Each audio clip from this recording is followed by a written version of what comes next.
코끝을 간지리는 꽃향기. 꽃은 언제 보아도 참 아름답습니다. 먼지만한 꿀이라도 더 따려는 일벌들의 부산한 움직임. 그것은 먹고 배출하고 종족을 번식시키려는 본능입니다.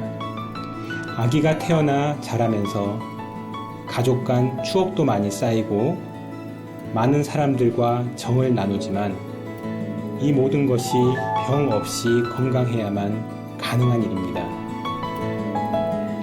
어긋남 없이 잘 돌아가는 기계의 톱니바퀴처럼 우리 몸속 찌꺼기의 배출 기능 강화, 그 기능이 탈이 나면 가정의 행복도 깨질 수 있습니다. 건강을 되찾고 행복도 지킬 수 있는 힘, 그것은 서둘러 전문의를 찾아가는 길입니다. 배가 아파 내과에 가듯 망설임 없이 찾아가는 비뇨기과. 비뇨기과의 질병에 잘못된 선입견, 그 생각을 바꿔보고자 노력하는 의사. 그랜드 비뇨기과 원장, 제 이름은 박상용입니다.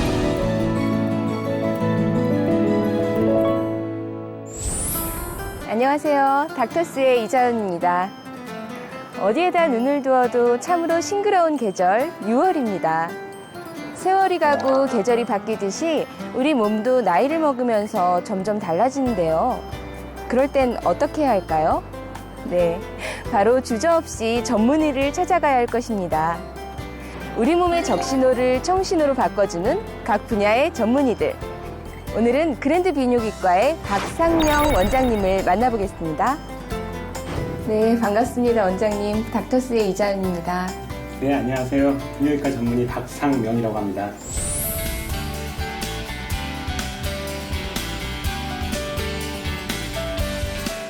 제가 2015년도 온라인 의료 상담에 대해서 알아봤더니요, 그 산부인과하고 비뇨기과가 30%나 되는 것으로 나왔더라고요. 그랜드 비뇨기과도 그 온라인 상담 건수가 많은가요? 네, 저희 병원에서도 홈페이지를 통해서 온라인 상담들을 많이들 하시는데, 네. 저희는 그런 홈페이지 통해서 온라인 상담하는 것도 있지만, 대형 포털 N사에서 지식인이라는 네. 의료 상담을 하는 분들이 굉장히 많이 있으십니다. 아. 병원을 내원하기 전에 네. 본인이 이걸 가지고 병원에 가야 되나 말아야 되나 고민들을 하시는데, 본인의 프라이버시가 이렇게 지켜지는 익명 상담을 통해서 네. 이렇게 질문을 올리실 때 저희가 성심성의껏 답변을 드리고 가까운 비뇨기과를 가도록 안내를 해드리고 있죠. 아, 지식인 찾아볼 때 이렇게 답변 다는 그. 네, 맞습니다. 네, 그렇군요. 네. 그렇다면은 그 내원하는 환자들에 비해서 이렇게 온라인 상담수가 많아지는 추세인가요? 네, 그렇습니다. 실제로 저희가 병원을 내원하실 때 내원 경로에 대해서 한번 조사를 해본 적이 있습니다. 설문조사를 통해서 확인을 해봤는데요. 답변을 주신 분들 중에 약 55%가 그런 온라인 상담과 포털을 통해서 병원을 검색해보고 내원하는 것으로 나타났습니다. 그렇군요. 제가 생각해 봤을 때 그 다른 진료 과목보다 그 비뇨기과는 특히 환자들이 내원을 좀 꺼려하는 것 같은데요. 그 원장님 생각하시기에 그 이유가 무엇인지 좀 말씀해 주세요. 네, 맞습니다. 우리 MC님께서는 혹시 이렇게 비뇨기과라는 과에 대해서 어떻게 생각하시는지. 비뇨기과요? 네. 아, 사실 제가 그 허리에 이렇게 막 좀 통증이 오거나 이럴 때가 있는데, 근데 제가 산부인과를 가야 될지 비뇨기과를 가야 될지 좀 헷갈렸던 적도 있어요. 근데 쉽게 내원하기는 조금 약간 부담스러운 부분이 있더라고요. 네. 그걸 가지고 비뇨기과를 갈 것이냐, 산부인과를 갈 것이냐 고민을 하는 거, 네. 거기서부터 이미 비뇨기과에 대한 상식이 어느 정도 있으신 건데요. 네. 많은 분들은 이런 이제 증상이 있었을 때 비뇨기과를 갈지 다른 과를 갈지 잘 구분을 못 하시는 경우가 많고, 네. 비뇨기과라는 어감이 주는 약간의 거부감 때문에 네. 불편해도 참고 지내시는 경우가 굉장히 많습니다. 우리가 일례로 사람이 살아가는데 꼭 필요한 어떤 이제 과정들, 네. 날마다 하는 그런 행동들이 있는데, 예를 들면 뭐가 있을 것 같습니까? 날마다 하는 행동들이요? 그렇죠. 살면서 꼭 필요한. 글쎄, 기본적인 어떤, 사람의 그렇죠. 그 해소하는 것들, 뭐라고 표현을 해야 될지. 그 기본적인 밥 먹는 그렇죠. 거, 뭐 자는 거, 그렇죠. 화장실 가는 거, 뭐 이런 기본적인 것들. 맞습니다. 네. 숨 쉬고 먹고 자고 네. 배설하는 거 그런 네네. 것들인데 우리가 숨을 쉬고 먹는 것에 문제가 생기면은 이제 내과를 갑니다. 네. 뭐 배가 아프거나 설사를 하거나 그랬을 때 내과를 가게 되고 잠자는데 문제가 생기면은 이제 신경과나 정신과를 가게 되죠. 배출하는 것은 이제 크게 두 가지가 있는데 이제 앞으로 배출하는 네. 소변, 또 뒤로 배출하는 대변이 있는데 뒤로 배출하는 것은 이제 장에 대한 문제니까 내과나 외과를 가게 되고 네네. 앞으로 배출하는 것은 비뇨기과, 소변 문제인데 비뇨기과를 가시면은 틀림없다고 보시면 됩니다. 아, 네. 근데 비뇨기과는 이제 다들 오해를 하시는 게 단순히 남성의 생식기만 보는 과로 이렇게 생각을 하시는데 네. 콩팥이라는 장기에서 소변을 만들어내고 그 소변이 방광이라는 장기에 모여서 배출을 하는 일련의 과정들이기 때문에 콩팥과 방광과 배출하는 통로에 문제가 있으신 분들은 남녀 모두 비뇨기과를 찾아와야 맞습니다. 아, 네. 제가 보통 비뇨기과라고 그러면 생식기부터 말씀하신 대로 그렇게 떠오르는데, 많은 질병들이 있네요. 그러면 그 그랜드 비뇨기과에서 주로 이렇게 치료하시는 질병에는 어떤 것들이 있나요? 비뇨기과 질환은 모두 다 봅니다. 단순히 이제 암에 대한 수술만 못하고 큰 질환은 이제 큰 병원을 가시는데 비뇨기과에서는 콩팥에서 생기는 요로결석이라는 질환이 있고요. 요로결석. 네, 소변에 어떤 찌꺼기들이 뭉쳐져서 내려오다가 이제 걸려서 문제를 일으키는 질환이고 그리고 비뇨기에 생기는 여러 가지 감염 질환 예를 들면 여성의 방광염이라든지 남성의 요로 감염들 그 외에도 각종 전립선 비대증과 남성 생식에 문제가 되는 발기력 저하 또 남성 불임들 그런 질환들을 보고 저희는 이제 결석 치료를 중점적으로 하고 있습니다. 아, 결석 치료요? 말씀하신 중에 요로결석이라고 하셨는데, 어떻게 좀 신장하고 연관돼서 생기는 질환인가요? 네, 맞습니다.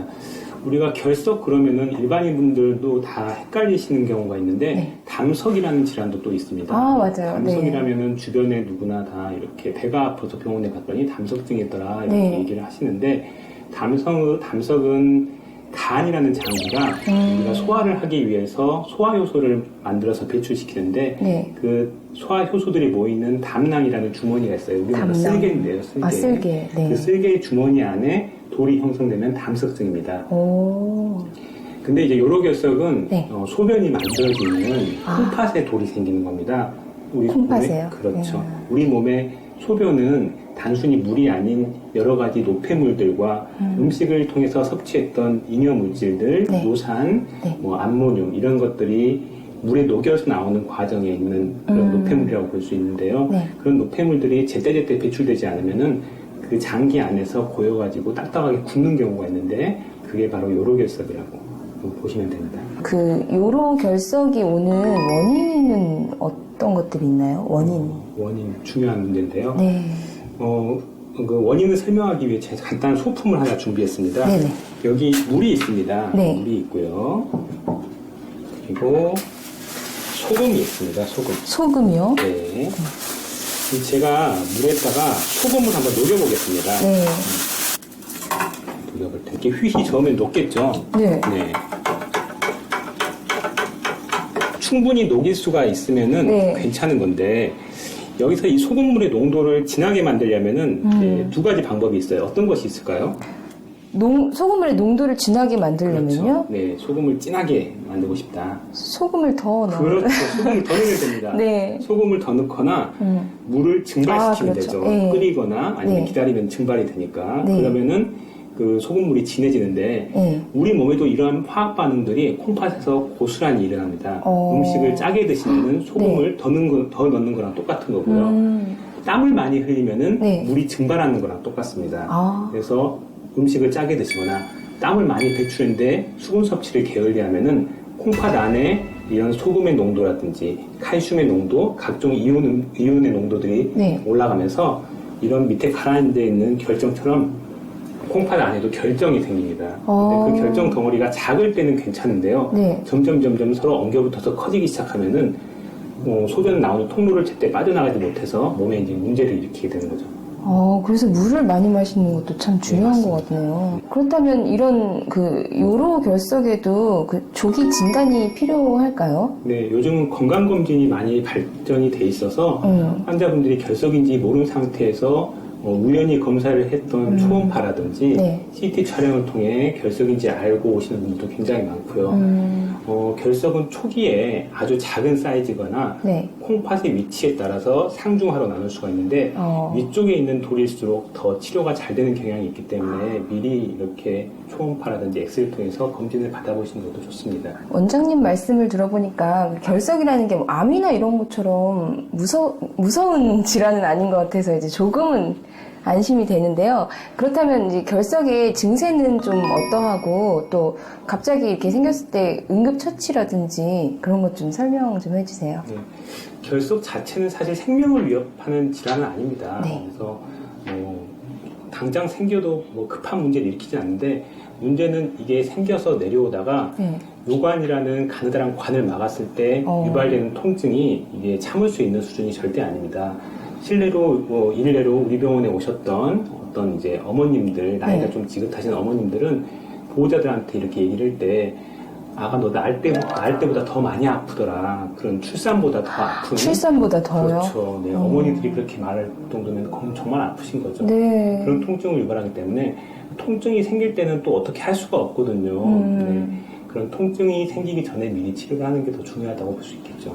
그렇다면 그 결석 제거 치료를 이렇게 미리 잘 발견해서 잘 받으면 생명에는 지장이 없는 건가요? 네, 맞습니다. 생명에는 지장이 없는데 이게 이제 통증이 생기는 시점을 예측하기 어렵다는 게 더 큰 문제예요. 네. 증상이 없을 때야 병원을 찾지 않게 되는데 막상 증상이 생겼을 때 갈만한 병원 찾기가 또 쉽지가 않거든요. 그렇죠. 이게 뭐 결석인지 처음 생겼던 분들은 잘 모르고 잘 몰라요. 응급실을 막연하게 갔을 때 네. 응급실에서는 진단 과정이 또 복잡하고 당일 치료가 안 되는 경우가 굉장히 많습니다. 네, 그래서 실제로 응급실에서 치료가 안 돼서 저희 병원에 다시 오셔서 치료하신 경우도 있었고요. 그렇기 때문에 본인이 결석이라는 어떤 인지가 네. 있으시다면은 이런 이제 결석을 검사와 치료가 당일 다 이루어질 수 있는 전문 병원으로 오시는 게 더 좋을 거라는 생각입니다. 아, 네, 그렇군요. 그럼 원장님, 제가 요로 결석으로 고생하시고, 그래서 수술을 한 환자들의 그 예후가 궁금한데요. 어떤가요?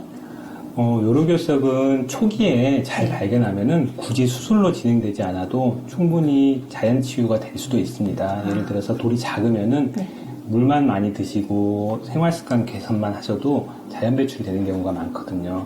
저희 병원에 다니시는 분들 중에서도 실제로 이렇게 음식을 먹는 습관을 체크를 해봤더니 좀 짜게 드신다, 아니면 단백질을 과다하게 드신다, 이런 문제들이 있어서 조목조목 짚어드리면서 이런 것들을 바꿔보세요라고 얘기했더니 그 다음부터 결석이 예방되면서 더 이상 치료가 필요하지 않았던 경우도 많습니다. 네, 안녕하세요. 네, 어서 오세요. 그 후로 조금 어떠시던가요? 근데 이상하게 네. 그 요소공 옛날인데 네. 그 전립선은 어떻게 밤이 더 급한 것 같아요. 밤에 선생님한테는 그 약이 오히려 조금 안 맞지 않았나라는 생각이 들고요. 원래 드셨던 약으로 다시 한번 회귀를 하는 것도 방법 중에 하나가 될 것 같은데 이렇게 당장 다급한 문제가 없으니까 네. 별로 이제 지난번에 드셨던 약도 저녁약을 원래 먹었던 약으로 한번 돌려서 저도 병원 생활 여러 번 해봤는데요. 이제 옛날에 불이 나서 화상도 해봐서 몇 달 해봤는데 환자가 일단 의사 선생님하고 맞아야 되잖아요. 반반씩이라고 그러더라고요. 그래서 그런 면에서는 그 선생님들이 이렇게 한마디 한마디가 힘이 되죠, 환자한테. 그걸 잘해주시는 게 가장 좋은 선생님 아닌가. 안녕하세요. 네, 어서오세요. 네, 뒤로 앉으시고요. 네. 흡연이 줄어들고는 있는 상황이신가요? 그래도 약간씩은 피는 걸로 네, 얘기하셨었죠. 네, 지금도 약간은 피시고요. 그러면은 아직은 큰 변화는 없으신 건데, 약은 어떻게 몸에 맞던가요? 조금 속이 올리니까 처음에는 그랬는데 그렇죠. 지금은 조금 들은 것 같아요. 조금 덜 하시고요. 2mm일 때는 좀 금연에 대한 의지를 발휘를 할 때가 된 거예요. 약을 약대로 드시고 흡연을 같이 하시면은 주변에 담배를 피시는 분들이 있다면은 가급적이면은 조금 피해 다니시는 것도 방법 중에 하나고요. 네. 얼마 전에 저기 급성 심근경색 와가지고 그 시술을 받은 적이 있습니다. 제일 그 중요한 게 담배를 끊는 게 돼가지고 여기 와가지고 원지철 선생님한테 처방받아가지고 지금 약을 복용하고 있습니다. 설명도 잘해주시고 예시도 이렇게 해서 예시를 들어서 이렇게 얘기해주는 거 보니까 선생님 설명이나 이런 건 다 잘해주는 것 같습니다. 그럼 각각의 결석 치료에는 어떤 치료법들이 있는지 궁금한데요. 먼저 초기 치료부터 좀 설명을 해주시죠. 결석이 작은 경우에는 굳이 건드리지 않습니다. 네. 콩팥 안에 작은 돌들은 증상이 생기지도 않고 대부분 자연 배출이 될 수 있기 때문에 주기적으로 이렇게 추적 검진을 하면서 엑스레이를 찍는다든지 초음파 검사를 하면서 식이요법을 병행하게 되고요. 어느 정도 진행이 돼서 점점 크기가 커지면은 체외 충격파라는 방법으로 분쇄를 시켜서 자연 배출을 유도하기도 합니다. 하지만 이미 증상이 생긴 후에는 좀 더 적극적인 치료로 다가서게 되는데 네. 예를 들면은 상부 요관, 그 돌이 생긴 위치가 위쪽이고 자연 배출되기가 조금 어렵다고 생각이 되면은 방금 얘기 드린 체외 충격파라는 방법으로 체외 충격파요? 네, 맞습니다. 돌을 깨서 분쇄를 시켜 자연 배출을 시키는 거고요. 네. 돌이 점점 내려와서 하부 요관에 걸려 있을 때는 내시경을 요도 쪽으로 집어넣어서 돌을 끄집어 빼는 시술을 하기도 합니다. 그렇다면 그 수술 치료법은 어떻게 좀 발전하고 있나요? 네, 예전에는 이런 돌들을 몸 밖으로 뺄 수 있는 기술이 없었습니다. 그래서 정말 기다리는 수밖에 없었거든요. 물을 많이 드시고 자꾸 나오게끔 운동을 하신다든지. 그런데 그것도 사이즈가 작을 때 가능한 일이기 때문에 네. 어느 정도 큰 돌에서는 자연 배출이 되지 않아 신장 기능이 떨어지는 문제가 유발될 수 있습니다. 그렇기 때문에 자연 배출이 어려운 돌들은 네. 입원해서 전신마취 하에 개복 수술을 하는 수밖에 없었죠. 근데 장비가 점점 발달되고 내시경이 가늘어지면서 요도를 통해 수술을 하는 방법들이 발전되었고 체외 충격파라는 기술이 돌을 깨서 배출시킬 수 있게끔 발전이 되어서 이제는 전신마취 하에 개복 수술을 하는 경우는 거의 없다고 볼 수 있습니다. 그랜드 비뇨기과만의 특별한 치료 방법이 좀 있을까요? 체외 충격파라는 방법은 돋보기로 이렇게 빛을 모아서 종이를 태우는 원리랑 똑같다고 보시면 됩니다. 초점이 벗어나면은 종이가 안 타겠죠. 네네. 체외 충격파도 몸 밖에서 장비를 돌에 밀착시켜서 붙여놓고 자기장파를 이용해서 돌을 깨게 되는데요. 이게 초점을 맞추는 과정이라든지 네. 돌의 정확한 시술이 성공률에 큰 영향을 줍니다. 그래서 저희 병원 같은 경우는 주치의 원장님이 먼저 시술 기계 옆에서 환자분을 컨트롤하고요. 보조 의사들이 화면을 같이 공유를 하면서 네, 이중 초점 장치로 서로 협진하에 돌을 결석을 치료를 하고 있습니다. 그래서 동시에 협진을 하시는 거예요? 네, 맞습니다. 각각의 진료실에서 네. 영상 장비 공유가 되기 때문에 훨씬 더 좋은 쇠석 성공률을 보여주고 있습니다. 체외 충격파를 하고 나서 어떤 합병증이 올 수 있을까요? 체외 충격파도 비교적 안전하고 간단하게 할 수 있는 시술 중에 하나인데 모든 수술과 시술이 그러하듯이 합병증은 누구나 다 생길 수가 있습니다. 그래서 체외 충격파를 할 때도 항상 전문의가 모니터로 확인을 해야 되고 시술 시간도 일정 시간을 넘어서면 절대 안 되거든요. 네. 그 이유는 무턱대고 돌을 깨려고 파워를 세게 한다든지 시술 시간을 길게 하면은 돌만 깨지는 게 아니라 돌 주변을 감싸고 있는 요관과 그 주변에 지나가는 혈관들, 콩팥 또는 간이라든지 그런 연조직의 복부 장기들이 손상을 당할 수 있기 때문에 시술 시간과 파워 그리고 2차 시술까지 가는 그런 시간들이 다 정해져 있습니다. 제일 큰 합병증이라고 하는 것은 돌이 안 깨지는 거죠.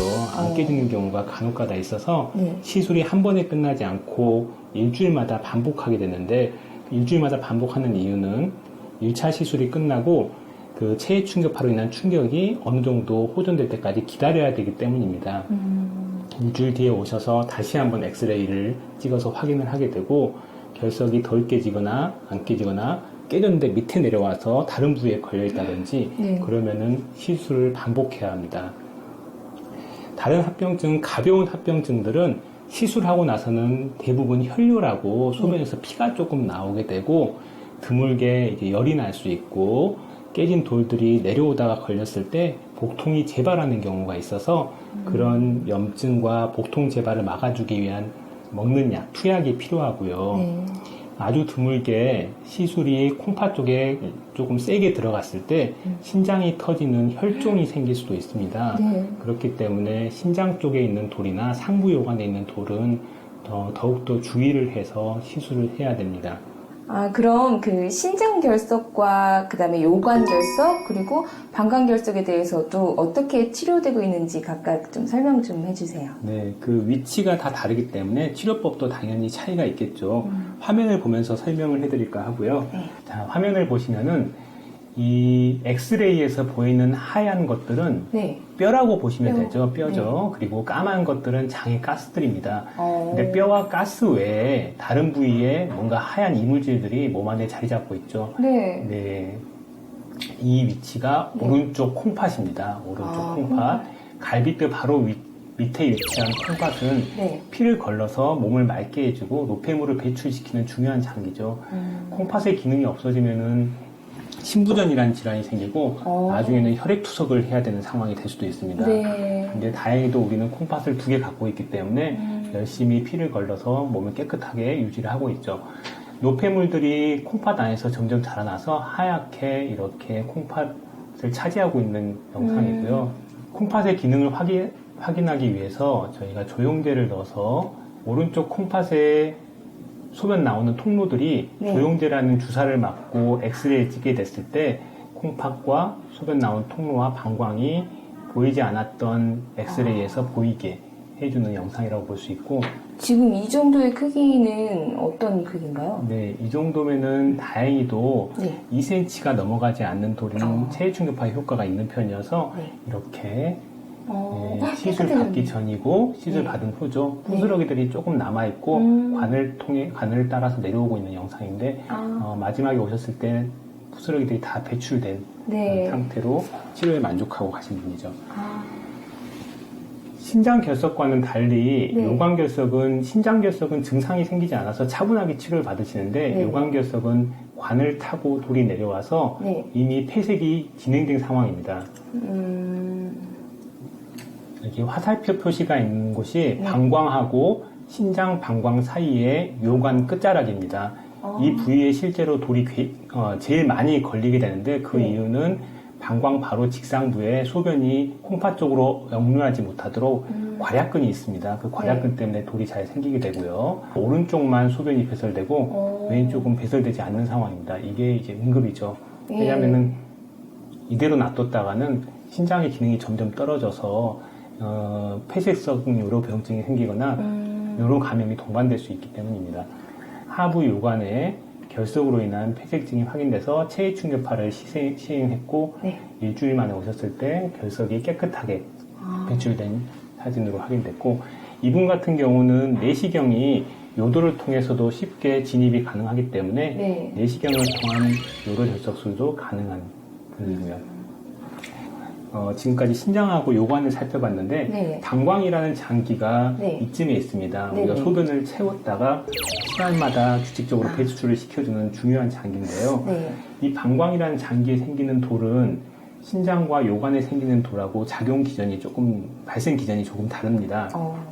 평소에 전립선 비대증이 있어서 네. 오줌을 깨끗하게 배출하지 못해서 잔뇨가 남는다든지 또는 척추 손상이 심해서 자연 배뇨가 어려우신 분들이 간혹 있는데 그런 분들이 방광 안에 항상 소변이 고여 있을 때 그 고여 있는 소변에 미생물 감염이 동반되면서 그 미생물 감염과 소변의 찌꺼기들이 서로 뭉쳐서 만드는 감염석인 경우가 많습니다.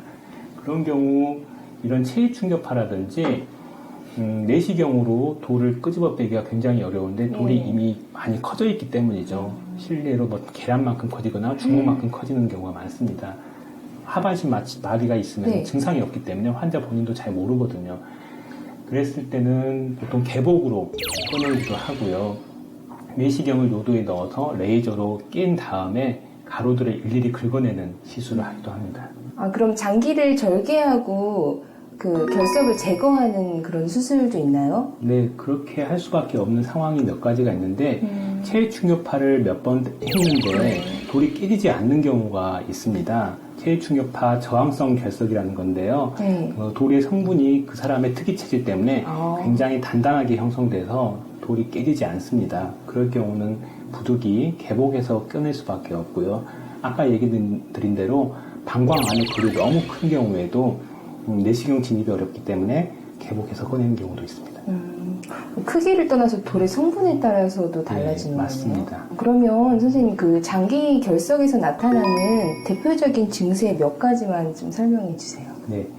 이 요로결석에 대한 증상들은 네. 그 결석이 내려오다가 걸렸을 때 많이 나타납니다. 때문에 신장 안에 있을 때는 그 내부에서 살짝 이동만 하기 때문에 드문드문 혈뇨가 나타나는 증상 외에는 통증은 전혀 없는 게 특징적이고요.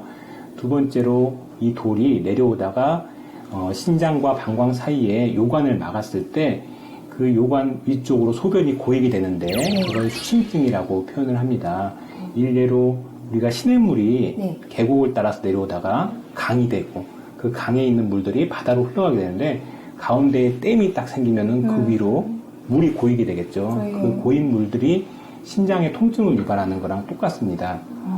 그랬을 때 그런 이제 댐을 치워주면은 즉 돌을 깨서 배출시키면은 언제 그랬냐는 듯이 통증이 없어지는 거죠. 그리고 마지막으로 방광결석은 그 감염 때문에 생기는 경우가 많기 때문에 네. 소변 볼 때 따끔따끔 아프다든지 잔뇨감이 심하다든지 마찬가지로 혈뇨 증상이 생기는 경우가 많습니다. 그렇다면 그 결석 환자들의 연령 분포도는 좀 어떻게 될까요? 우리가 땀을 많이 배출하거나 물을 적게 드시는 분들이 결석을 많이 네. 갖게 되는데요.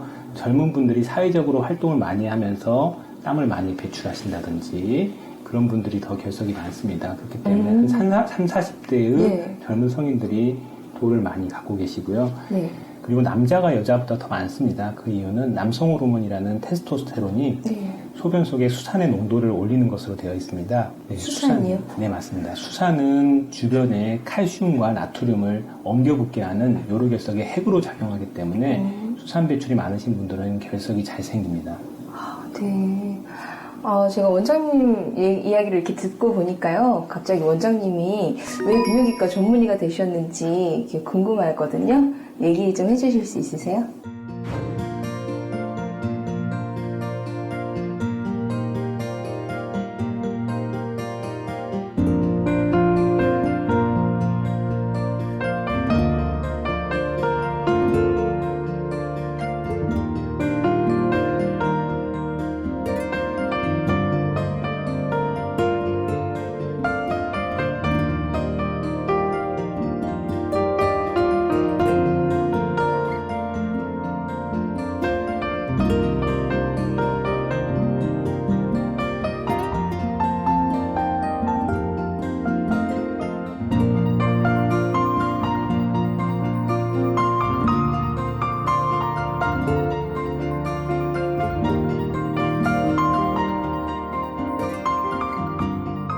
네, 역시 부전자전이라고 생명을 치료하는 일에 훌륭한 아버님이 계셨네요.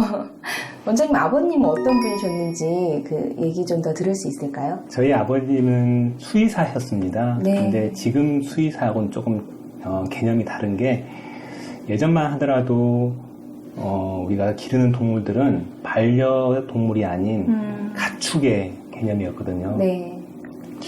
잘 키워서 이렇게 경제적인 수익을 얻는 그런 가축의 개념이어서 그 시골에서는 돼지라든지 소 그런 것들이 어떤 재산의 또 척도였잖아요. 네네. 예전에 정주영 회장이 소를 몰고 북한에 갔듯이. 소 많으면 잘 살고. 그렇죠. 소 한 마리 팔아서 대학 보내고. 그래서 그런 이제 대동물 위주로 치료를 하셨던 분이고요. 네. 그리고 대동물들은 이제 갑자기 밤에 아플 때 네. 병원에 올 수가 없잖아요. 항상 출장이거든요. 예를 들면 출산을 할 때 막혀서 못 나온다든지 응급 상황이거든요. 어미소하고 송아지가 다 죽을 수 있는 밤에 차가 없으니까 오토바이로 이렇게 논두렁을 그때도 기름도 없으니까 가시다가 삐끗해서 넘어지셔가지고 갈비뼈를 심하게 다치신 적도 있으시고. 아버님이요? 네. 그리고 동물들은 대화가 안 통하잖아요. 네네. 아프다고 참을 수 있는 것도 아니고 이렇게 치료를 하시다가 소의 뒷발에 맞으셔서 심하게 다치신 적도 있으시고 고생을 굉장히 많이 하셨죠. 아버님이 그렇게 고생하시면서 몸소 생명의 존귀함을 알리셨네요. 그렇다면 원장님께서는 어떤 방식으로 생명의 존귀함을 알리고 계시는지요? 굉장히 어려운 질문인데요. 예전에 종합병원에 과장으로 있을 때는 네. 그 말기암 환자분들이 그렇게 많았습니다. 이게 말기암이라는 것은 말 그대로 병원의 치료로 호전될 수 있는 상황이 아니거든요. 네. 갖고 있는 증상을 완화시키고 최대한 보호자분들과의 커뮤니케이션 시간을 늘려주는데 초점이 있습니다. 요즘은 완화의학이라고 네. 그런 암 환자분들도 편하게 임종을 맞이할 준비를 하시는데 예전에는 암 환자분들이 그런 완화의학을 통해서 본인의 임종을 준비할 수 있는 기간이 거의 없었습니다. 그 이유는 보호자분들이 그 환자분이 암이라는 사실을 알리기를 원치 않는 경우가 너무도 많았습니다. 임종을 준비하기도 전에 본인이 뭐 때문에 떠나시는지 잘 모르고 그냥 가시는 바람에 보호자분이나 돌아가셨던 분이 아쉬움을 많이 남기는 경우가 많았는데요. 저는 조금이나마 환자분한테 이렇게 정보를 주면서 그 스스로 이겨내고 준비하고 보호자분과의 마무리가 잘 되게끔 이렇게 도와주려고 노력을 했었죠. 원장님께서 관심과 사랑으로 환자들을 치료하셔서 환자들이 즐거운 마음으로 병원 문을 나선다는 이곳 그랜드 비뇨기과의 시설이 제가 궁금해지는데요. 어떻게 좀 제가 볼 수 있을까요? 네, 같이 보실까요? 네. 비뇨기과다 보니 소변 검사가 굉장히 중요한데요. 모든 소변 검사를 당일 바로 결과를 확인할 수 있게 임상병리 시설이 갖춰져 있습니다. 소변 검사를 통해서 어떤 것들을 알 수 있나요? 우리 몸의 노폐물은 항상 소변을 통해서 배출이 되게 되는데 소변의 성분에 정상적으로 나오지 말아야 될 이물질들이 나온다면은 몸에 분명히 질환이 있다고 간접적으로 확인할 수 있겠죠. 예를 들어서 피가 걸러져서 피는 다시 몸 안으로 돌아가야 되고 물과 노폐물만 나와야 되는데 피가 섞여 나온다. 그러면은 신장과 방광 또는 남성의 전립선에 어떤 문제가 생겼다는 간접적인 증거가 되겠고, 그리고 간혹 백혈구 세포가 나오는 경우가 있습니다. 비뇨기과에서 가장 많은 요로 감염 질환이 있을 때 소변 속에 백혈구 세포가 나옵니다. 여성분들은 특히 방광염이 그런 백혈구요가 보이는 대표적인 질환이 되겠습니다. 혹시 저도 좀 검사를 해볼 수 있을까요? 네, 당연하죠. 오늘 좀 적나라하게 네. 화면을 통해서 보여드리겠습니다. 네네. 거의 시간은 얼마 정도 걸려요? 시간은 10분 내면은 검사 결과가 바로 나오게 되겠습니다.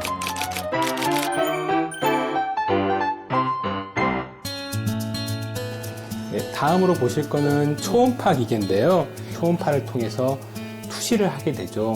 몸에 방사선이 남지 않기 때문에 굉장히 안전한 장비고, 내부의 조직학적 변화라든지 요로결석의 여부 또는 감염 염증의 여부까지도 확인할 수 있는 장비가 되겠습니다. 여기는 엑스레이실이네요.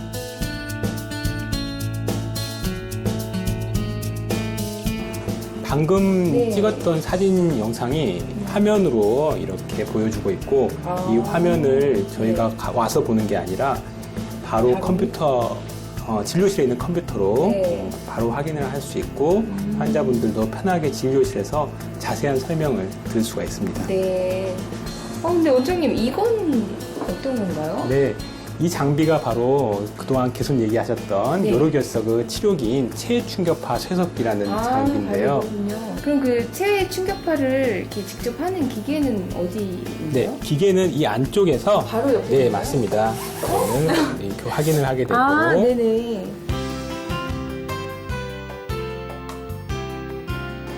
자, 여기서 이 풍선 모양을 보면은 이 풍선 모양의 벨룬이라고 하는 장비가 돋보기 역할을 한다고 보시면 됩니다. 네. 손을 올려보면 충격이 오는 게 느껴지는데요. 그리 아프지 않습니다. 한번 해보실래요?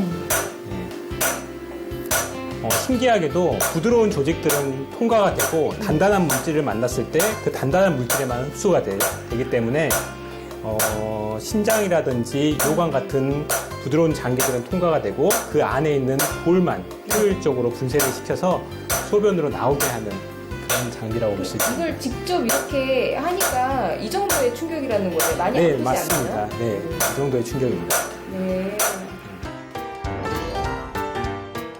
이런 세포들은 네. 정상적인 여성분들이 떨어지는 각질세포라고 보시면 되겠고, 이 동글동글한 세포들은 적혈구입니다. 소변에서 피가 흘릴까요? 네. 소변 내에 활성산소라는 수치가 있습니다. 활성산소는 정상적인 세포가 네. 이렇게 분해가 될 때 그 네. 세포들이 만들어내는 유해 물질로 생각을 하시면 되겠는데요. 아무래도 컨디션이 조금 안 좋거나 네. 뭐 스트레스를 좀 많이 받는다든지 식습관이 불규칙하실 때 이 활성산소의 수치가 올라가면서 네. 그 다른 또 면역 세포들을 공격해서 면역력 저하를 일으킬 수 있고 네, 노화가 촉진되는 문제가 발생할 수 있어요. 어쨌든 정상 이상으로 제가 나온 네, 거죠? 맞습니다. 오, 이럴 수가. 스트레스가 어느 정도 있다는 지표일 수도 있고요. 네. 근데 현대인들은 스트레스 없는 사람들이 사실 찾아보기가 힘들거든요. 네, 그렇긴 하죠. 또 바쁘다 보니까 이렇게 잘 못 챙겨 먹고 식습관도 그렇죠. 조금 영향이 있고요. 맞습니다. 그리고 많이 높아지신 분들은 6천, 7천 이렇게 올라가시는 분도 있어요. 네. 그러면 몸에 돌이 생기지 않도록 그 예방하는 방법을 몇 가지만 여쭤보고 싶은데요. 그 결석을 예방하기 위해서 특별히 그 고쳐야 할 생활 습관이 있다면 어떤 것들이 있을까요? 결석의 형성은 평소에 음식을 어떻게 섭취하냐가 굉장히 중요합니다. 음식이요? 네, 맞습니다. 짠 음식, 단백질이 많은 음식, 네. 그리고 수산이라는 특정 성분들이 있는 음식들인데 뭐든지 음식을 골고루 먹는 편식을 피하고 네. 그런 습관들이 제일 중요하겠죠. 그리고 항상 적당량의 물을 섭취를 해주셔야 됩니다. 그러니까 적어도 소변으로 나오는 것만큼은 네. 물을 마셔야 되는데 하루에 성인 남성과 여성이 만들어지는 소변의 양은 대략 1,500cc 내외입니다. 네. 그 정도의 수분을 항상 보충을 해야 되는데 환자분들한테 항상 강조를 하는 게 종이컵을 이렇게 놔두고 물을 마셨을 때 한 컵이 200cc 정도 된다고 얘기를 드립니다. 그러면은 그 200cc 되는 종이컵 한 컵의 물을 하루에 10번 정도 마시면은 2리터가 되는 거거든요. 네. 하루에 2리터씩 물을 마시면은 결석 예방에 도움이 되고 무엇보다도 음식을 싱겁게 드시는 게 중요합니다. 네, 생활 습관이 중요한 것 같은데 그 음식에 관해 궁금하거든요. 구체적으로 좀 좋은 음식들이 있을까요? 네, 이 음식 가리기가 굉장히 쉽지는 않은데 네. 왜냐하면은 우리가 사회생활을 하다 보면은 집에서 해 먹을 수 있는 음식이 그렇게 많지 않습니다. 대부분 맞습니다. 점심 간단하게 인스턴트 식품으로 때운다든지 네. 식당에서 사서 먹을 수밖에 없는 거거든요. 근데 거기서 있는 음식을 주인 아저씨한테 싱겁게 해주세요, 뭘 맞춰주세요, 뭐 그렇게 말할 수는 없는 거거든요. 그쵸. 저도 사실 뭐 이렇게 국밥 먹다 보면 짜게 먹는 거 좋아하고 근데 한국인들은 나트륨 섭취가 정말 맞아요. 중요하거든요. 네. 국을 좀 적게 마시고 음식에 소금이 덜 들어가도록 노력을 하셔야 되는데 그 외에는 이제 가려 먹을 음식들이 굉장히 많습니다. 네네. 이렇게 화면을 보시면은 네. 주로 결석 환자들한테 좋은 음식은 위쪽에 있고요. 어. 결석 환자들이 피해야 될 음식은 밑에 있습니다. 네. 이 좋은 음식의 공통점은 시트레이트라는 성분이 많습니다. 시트레이트. 과일에 많은 아. 시트레이트. 네. 그런 시트레이트 성분들은 결석이 서로 응집하는 것을 막아주고 소변으로 빨리 나오게 도와주는 성분이라고 볼 수 있는데 네네. 신음식, 레몬 같은 것들 또는 자몽 이런 것들에 많은 음식이라고 볼 수가 있겠고요. 그런 음식을 꾸준히 먹는 것이 아무래도 도움이 되겠죠. 피해야 될 음식의 공통점은 네. 수산이 많다는 겁니다. 아. 수산은 좀 낯선데요. 네네. 수산은 우리가 소변으로 나올 때 아까 얘기 드린 것처럼 칼슘과 나트륨을 서로 응집하게 만듭니다. 시트레이트의 반대죠. 그렇기 때문에 수산이 많은 음식을 섭취했을 때 돌이 형성이 잘 되는데요. 우리가 늘 먹는 음식들 중에 수산이 많은 음식들은 사실 찾아보기는 좀 힘듭니다. 네. 예를 들면 시금치. 시금치가 결석에 안 좋다는 얘기는 들어보셨나요? 들어는 봤어요. 그렇죠. 네. 근데 시금치를 날마다 먹는 사람은 아무도 없거든요. 네네. 네. 그래서 날마다 먹는 어떤 음식과 반찬 속에 그런 음식이 있는지만 잘 보시면 되는데 시금치가 있겠고 견과류 몸에 좋다고 또 많이 먹거든요. 네네. 그렇죠. 견과류에도 수산염이 많습니다. 네. 그래서 견과류도 날마다 그렇게 먹는 것은 좀 피하시는 게 좋고요. 그 외에는 이제 초콜릿. 네네. 신기하게도 딸기에도 수산이 많습니다. 딸기. 그 외에는 시리얼 같은 것들. 아침 식사 대용으로 많이들 하시죠. 네. 시리얼 많이 먹는 것도 안 좋고요. 그리고 커피는 약간 논란의 여지가 있는데 예. 커피를 너무 많이 드시는 건 좋지 않습니다. 예전에 문화평론가 김가수님이 네. 그 커피 많이 드시고 결석 생겼던 적을 그 TV를 통해서 막 얘기하신 적이 있으셨거든요. 네, 그리고 제가 치료했던 연예인 배모 씨도 네네. 하루에 커피를 그 잔에 10잔씩 마셨다고 하더라고요. 그래서 그런 습관들이 좋지 않다는 것들을 네. 누누이 강조를 했었죠. 저도 제가 좋아하는 음식들이 즐겨 먹는 네. 것들이 참 안 좋은 것에 많이 포함되어 있네요. 네. 그러니까 이런 것들을 항상 이렇게 수산이 많이 들어있는 음식을 기억을 제가 해야 쉽지는 하겠죠? 않고 네네. 사실 음식은 골고루 마시고 그거를 희석시킬 수 있는 수분 섭취로 대체를 하는 게 제일 좋고요. 네네. 짠 음식은 피할 수가 있거든요. 네, 짠 그렇죠. 음식 피하는 것으로도 충분하다고 생각합니다. 그렇다면 습관 들이면 좋은 것들이 있을까요? 결석을 예방하기 위해서 좋은 생활 습관. 네. 결석은 아무래도 겨울철보다는 여름철에 더 잘 형성되는 경향이 있는데요. 그 여름철. 이유는 방금 얘기 드린 것처럼 땀을 많이 흘리면은 네. 소변이 진해지기 때문에 여름철에 잘 생기고요. 그 야외 활동을 많이 하는 봄과 여름에는 햇볕 노출을 많이 받게 됩니다. 그러면은 피부에서 비타민 D라는 성분이 많이 만들어지죠. 네네. 그 비타민 D는 장에 칼슘을 많이 흡수하게 합니다. 그러면은 체내의 칼슘 농도가 올라가면서 소변 속에 칼슘이 많아지게 되는 거고 결석 형성에 어느 정도 기여를 하게 되죠. 그렇기 때문에 여름철에 땀을 많이 흘리거나 야외 활동을 하실 때는 물을 많이 드시는 게 좋고요. 네네. 그리고 여름에는 또 좋은 과일이 있죠. 뭐가 있을까요? 수박. 그렇죠. 수박입니다. 네, 수박의 수분이. 수분이 네. 90% 이상이라는 것은 누구나 다 아는 사실이고 네. 수박, 참외 같은 수분이 많이 함유된 음식들은 결석 형성 예방에 굉장히 많은 도움이 됩니다. 네. 그렇다면은 이제 그 결석이 생겼어요. 재발하지 않도록 주의해야 할 점은 무엇인가요? 네, 결석은 정말 재발이 중요합니다. 실례로 한번 재발하신 분들은 1년에 10%씩 재발 확률이 증가하게 되는데요. 네. 1년에 10%라는 것은 10명 중에 1명꼴로 결석이 다시 생겨서 온다는 얘기고 5년이 지나면 50%, 즉 2명 중에 1명이 결석 증상으로 다시 오게 되는 거거든요. 그래서 재발하지 않도록 주의하시는 거고 한번 결석이 생겼을 때 통증이 너무 심한 경험이 있었던 분들은 네. 처음에 제가 이렇게 얘기 드렸던 것에 대해서 기억하고 노력을 하십니다. 하지만 시간이 지나면 점점 잊어버리게 되는 거죠. 물을 드시는 습관이라든지 음식을 조절하는 거. 그래서 항상 물을 아까 종이컵에 얘기 드린 10잔 정도 네. 드셔야 되고 인스턴트 식품 그리고 요로결석에 주의해야 될 음식들 그런 것들을 가급적이면 피해서 드시는 게 가장 중요하다고 볼 수 있습니다. 재발이 되게 잘 된다고 하셨는데 한 번 결석에 걸리면 이게 영구적으로 계속 재발이 되는 건가요? 네, 물론 그럴 수 있다는 거지 100%는 아닙니다. 10명 중에 1명꼴로 1년마다 재발하는 거고 네. 5년이 지나면은 50%, 10년이 지나면은 이제 누가 걸릴지 모를 정도로 이렇게 네. 걸리는 거고요. 이게 한번 어렸을 때부터 형성된 식습관이 쉽게 교정되지 않기 때문인 것 같습니다. 그리고 한국인의 식단은 아무래도 짠 음식과 음식이 서구화되면서 육류 섭취 위주로 이렇게 발전하면서 그런 식습관들의 변화가 결석을 더 자꾸 재발하게 부추기지 않나 하는 생각입니다. 그러니까 그 원인이 이렇게 식습관이 쉽게 교정이 되지 않기 때문에 그런 거군요. 그리고 결석이 한 번 생겼던 분들은 아무래도 똑같은 식습관을 갖고 있더라도 다른 분들보다 더 잘 생긴다고 보시면 됩니다. 일례로 우리가 봄에 꽃가루가 날렸을 때 알레르기를 일으키는 사람이 있고 똑같이 꽃가루가 날리고 먼지가 있어도 기침하지 않고 멀쩡하게 지나가시는 분들이 있는 것처럼 일종의 체질이라고 볼 수 있죠. 그 체질의 문제가 소변 속에 노폐물의 양의 분비에도 차이가 있을 수가 있고 똑같은 음식을 드셔도 더 많이 노폐물과 칼슘과 나트륨이 배출되는 체질이라는 게 있습니다. 그런 분들은 보통 가족력이 있거든요. 어머니께서 결석을 앓으셨다든지 형제가 결석이 있었다든지.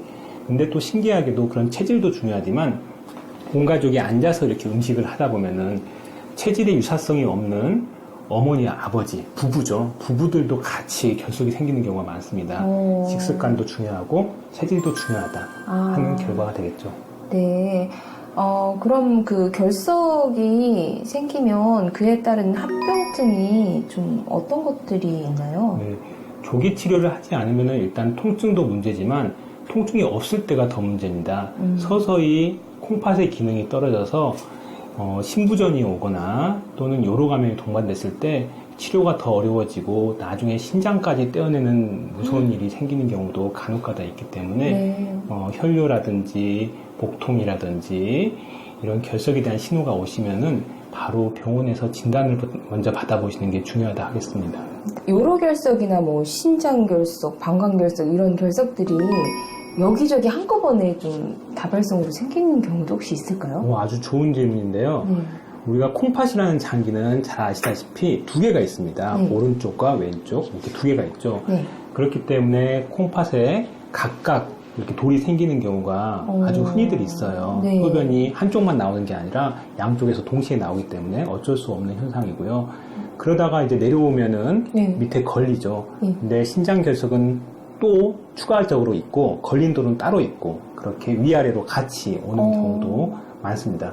화면을 보시면은 이게 바로 그 다발성 결석 환자분의 사진인데요. 이분은 결석이 있는지 몰랐다가 갑자기 배가 아파서 병원에 오셨는데 증상을 일으킨 결석은 이렇게 방광 쪽으로 내려와 있습니다. 이것 때문에 알게 됐는데 우리가 결석 때문에 검사를 하다 보면은 밑에 있는 돌만 확인하는 게 아니라 위쪽에 있는 돌까지 다 알 수가 있거든요. 저기도 있네요. 그렇죠. 왼쪽 신장 안에 덩어리처럼 이렇게 형성된 돌이고 오른쪽에도 마찬가지로 이렇게 조그마한 돌들이 있어서 일단 급한 것은 내려오는 돌을 먼저 치료하는 거고요. 이게 해결되면은 위쪽에 있는 돌을 순차적으로 이렇게 치료를 하면서 경과가 좋아졌던 분 중에 하나입니다. 한꺼번에 치료할 수는 없는 거죠? 그것도 좋은 질문인데 한꺼번에 치료를 할 수 없는 이유가 아까 체액 충격파를 할 때 초점을 못 온다고 얘기를 드렸죠. 근데 초점이 한 군데로만 작용이 되기 때문에 멀리 떨어진 돌은 동시에 치료가 되지는 않습니다. 순차적으로 하나씩. 그리고 위아래를 동시에 치료하면 환자의 체력적인 소모가 너무나 크기 때문에 급한 것을 먼저 치료하고 신장에 있는 돌은 증상을 유발하지 않기 때문에 차근차근 치료를 하는 게 좋습니다. 네, 좋은 말씀 잘 들었습니다. 그럼 앞으로 그 원장님의 어떤 계획이나 이런 것들을 좀 여쭤보고 싶어요. 응급실에 갔는데 별다른 치료를 못하고 집에 오시거나 또는 병원에 가셨는데 대기 시간이 너무 길어서 말도 간단하게 왜 오랫동안 자기의 증상을 얘기하지 못하고 그냥 오시는 분들이 너무 많습니다. 근데 막상 알고 보면은 저희 병원에서 다 치료할 수 있는 질환인 경우가 많거든요. 그런 비뇨기과 양성질환에 대해서 큰 병원, 종합병원보다 훨씬 더 잘 치료하는 비뇨기과로 알려지는 것이 저희 병원의 목표라고 할 수 있습니다. 네, 감사합니다. 우리 몸에 필요 없는 돌이잖아요. 이 결석 질환으로 고생하시는 그 많은 분들이 보고서 참 많은 도움이 되었으면 좋겠고요. 저도 그 원장님의 어떤 계획이나 그런 플랜에 대해서 항상 응원을 하겠습니다. 네, 감사합니다. 네, 감사합니다. 네, 지금까지 결석 환자들의 고통을 덜어주고자 당일 진단, 당일 치료로 환자들의 편의를 도모하고 비뇨기과 의사임을 중요하게 생각하는 그랜드 비뇨기과의 박상명 원장님을 모시고요. 네, 요로 결석에 대하여 알아봤는데요. 결석을 간편하게 제거하고 재발 또한 노력에 의해서 예방될 수 있다는 것을 알았습니다. 결석 질환으로 고생하시는 닥터스 시청자 여러분께 많은 도움이 되었으면 좋겠습니다. 저는 다음 이 시간에 또 다른 분야의 선생님을 모시고 여러분을 찾아뵙겠습니다. 시청해주셔서 고맙습니다. 원장님 오늘 너무 만나뵈어서 반가웠습니다. 감사합니다. 네, 감사합니다.